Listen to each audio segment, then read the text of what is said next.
नमस्कार मित्रांनो, मी शिरीष लहाडे. माझ्या यूट्यूब चॅनलला आपलं स्वागत आहे. माझ्या मागच्या बातमी या सदरामध्ये आज आपण अहमदनगर जिल्ह्यातील राहुरी मतदारसंघामध्ये जे निवडणूक आहे त्याच्याबद्दलची माहिती घेणार आहोत. राहुरी मतदारसंघाचे आमदार स्वर्गीय शिवाजीराव कर्डिले यांचं आजारपणामध्ये निधन झालं आणि ती जागा रिकामी झाली. बारामतीमध्ये स्वर्गीय अजितदादा पवारांचं निधन झालं, त्याच्या जागी त्यांच्या पत्नीला तिकीट दिलं. तसंच राहुरीमध्ये शिवाजीराव कर्डिलेंच्या निधनानंतर त्यांच्या मुलाला तिकीट देण्यात ही परंपरा आहे. किंवा असं अपघाती निधन झालं, अचानक मृत्यू झाला तर त्यांच्या घरातल्यांना तिकीट दिलं जातं. एक त्या घराण्याचे मान ठेवायचा आहे, हा त्याच्या मागचा खरा एक दंड आहे. आता राष्ट्रवादी काँग्रेसचं जे माजी आमदार पण आहेत, राहुरीचे रहिवासी आहेत, की प्राजक्त तनपुरे, जे प्रसाददादा तनपुरेंचे चिरंजीव, हे एक टर्म निवडून आलेले आहेत. मागच्या निवडणुकीत शिवाजीराव कर्डिलेंकडून त्यांचा पराभव झाला आणि त्यांना सुद्धा फॉर्म भरायची तयार. पहिले त्यांनी भाजपसाठी प्रयत्न केले, भाजपमध्ये यायचं, पण भाजपने त्यांना फारशी दाद दिली नाही.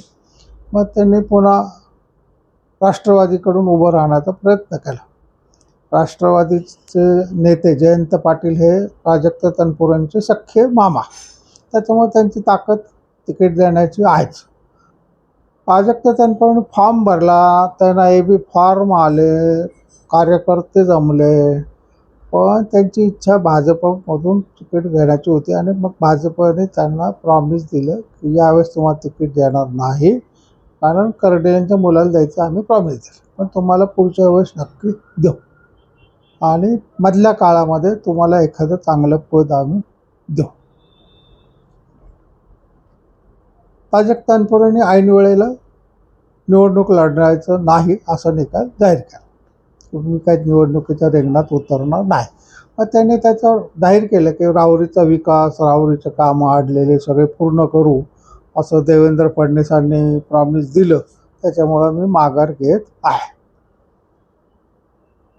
तर ठीक आहे, सांगायसाठी लोकांचं झालं, पण खरं कसं आहे की त्यांना आता राष्ट्रवादी काँग्रेसमध्ये काही भवितव्य दिसत नाही. त्यांच्या मामांनी सुद्धा त्यांना सल्ला दिला असेल की बाबा माझी पण जायची इच्छा आहे, पण मला कोणी घेत नाही, तुला घेतात असेल तर तो जा. आणि देवेंद्र सांगितले की आम्हाला तरुण कार्यकर्त्यांची गरज आहे, आम्ही तुम्हाला भाजपमध्ये सामील करून घेऊ, तुम्हाला चांगलं पद देऊ, तुमचा मान सन्मान ठेवू, पण आत्ता तुम्हाला राहुरीमध्ये अक्षय कर्डिलेंना पाठिंबा द्यावा लागेल, त्यांच्यासाठी त्यांना निवडून आणण्यासाठी प्रयत्न करा. आता या गोष्टीसाठी राधाकृष्ण विखे यांनी पण चांगले प्रयत्न केले, सुजय विखेंनी चांगले प्रयत्न केले आणि त्याच्यामुळे ही गोष्टी घडामोडी घडून आलेल्या आहेत. त्याच्यामुळे अक्षय शिवाजीराव कर्डिले त्यांना तिकीट दिलं आणि ते निवडून येतील याची गॅरंटी आहे. तसं अक्षय कर्डिलेंचा मोठा बोलबाला आहे किंवा ते प्रसिद्ध नेते आहेत असं नाही आहे, पण वडिलांची जी पुण्य आहे किंवा ते जे भाजपच्या युवा कार्यकारिणीवर होते त्याचा परिणाम त्यांना चांगला दिसून येईल. आणि आता प्राजक्त तनपुरेंचा इनडायरेक्ट पाठिंबा मिळेल. राधाकृष्ण विखे, सुजय विखे यांचे प्रयत्न त्यांना निवडून आणायला कारणीभूत होतील. त्याच्यामुळे अक्षय कर्डिले निवडून येतील याच्यामध्ये काही शंका नाही.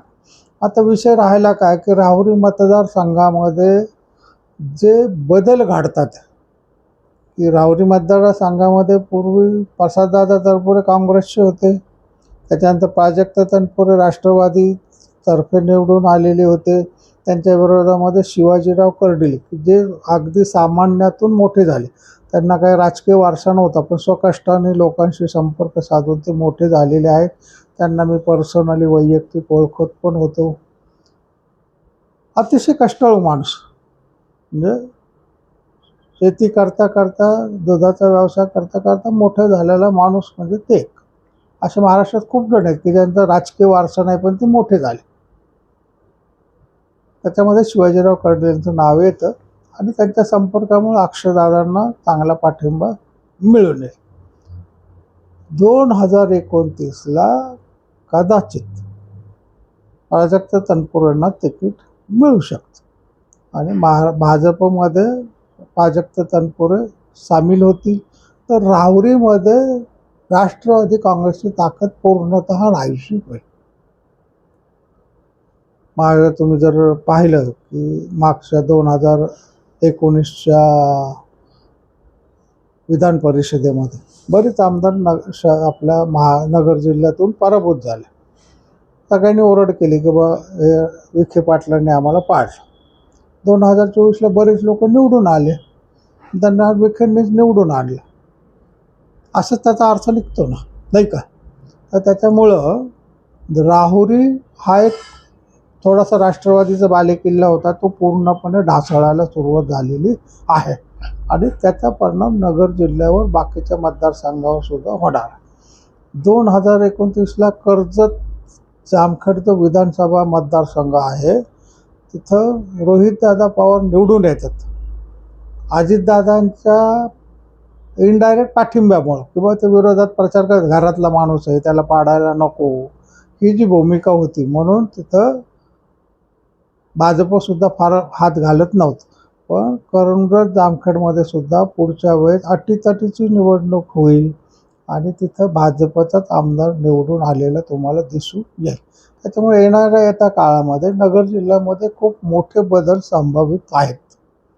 जे थोडेसे विरोधी पक्षांचे पॉकेट आहेत, राष्ट्रवादी काँग्रेसचे तर काही बळ नाही, पण शिवसेना किंवा राष्ट्रवादीचे जे काही पॉकेट्स आहेत तिथं बहुतांशी तुम्हाला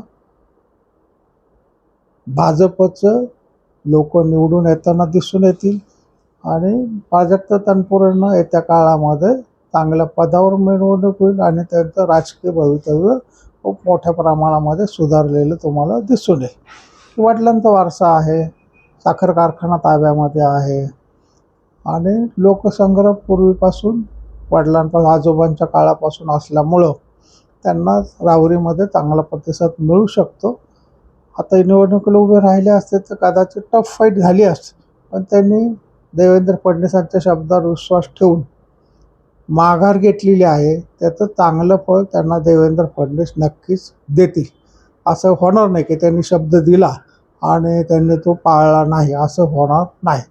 जयंत पाटलांची सुद्धा इच्छा आहे भाजपमध्ये जायचं, पण त्यांना यायला कोणी तयार होत नाही, कारण पूर्वीचे जे त्यांचं बोलणं आहे, कुचकट बोलणं आहे, भाजपच्या विरोधामध्ये करेक्ट कार्यक्रम करायचे त्यांचे जे शब्द आहेत, त्याच्यामुळे जयंत पाटलांना कोणी स्वीकारत नाही. राष्ट्रवादी काँग्रेस अजित पवार गटात आहे, त्यांना घेत नाही, तर भाजपमध्ये पण येत, त्याच्यामुळे त्यांना नाईलाजाने शरद पवारांबरोबर राहावं लागतं. पण प्राजक्त तनपुरेंचं भवितव्य मात्र येत्या काळामध्ये खूप खुलून येताना दिसेल. अक्षय कर्डिले नक्की निवडून येतील, आल्यानंतर त्यांचा सन्मान भाजपमध्ये राखला जाईल. आज आपण इथे थांबूया. माझ्या यूट्यूब चॅनलला सबस्क्राईब करा, लाईक करा, शेअर. रामकृष्ण.